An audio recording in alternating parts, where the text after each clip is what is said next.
কথায় আছে না, जिस चीज को तुम दिल से चाहो पूरी कायनात तुम्हें उसे मिला देने के लिए लग जाता है, সেইটাই আজকে আমার সাথে হলো। তোমাদেরকে বলেছিলাম না আমি এনসিসি নিতে পারবো না সময়ের কারণে, কোচিং এর টাইমটা ঠিকঠাক হচ্ছিল না, কিন্তু অবশেষে স্যার আমাদের কথা মেনে নিলেন এবং কোচিং এর টাইমটা চেঞ্জ করে দিলেন। তাই আমি আবার নতুন করে কিন্তু এনসিসি জয়েন করি। আমার সেই ক্লাস 8 থেকে দেখে আসা স্বপ্নটা আজকে পূরণ হতে চলেছে। সেই ক্লাস 8 থেকে আমি ভাবতাম যে আমি এনসিসি করব, ফাইনালি আজকে আমার এনসিসি ক্লাসের প্রথম দিন। তবে আজকে কিন্তু আমাদের এনসিসি ক্লাস হবে না, কারণ আজকে আমাদের কলেজে ফাউন্ডেশন ডে, তো সেই জন্যই কলেজে কিন্তু প্রোগ্রাম হবে আর রেলি বেরোবে একটা, যে রেলিতে এনসিসির মেয়েরা কিন্তু সবার সামনে থাকবে আর বাকিরা পেছনে থাকবে। তারপরে কলেজে পৌঁছেই কিন্তু ব্যাগ রেখে আমরা বেরিয়ে পড়ি রেলি করতে।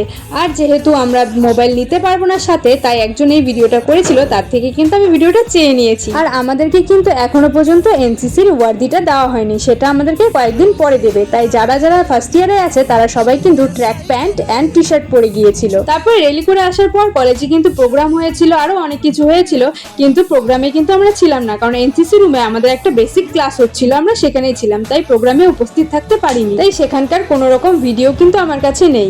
আজকের ব্লগটা কিন্তু একটু বেশি মিনি হয়ে গেল, কারণ আমি তোমাদের শুধুমাত্র জানাতে চেয়েছিলাম যে আমি কিন্তু এনসিসি ক্লাসটা আবার জয়েন করেছি।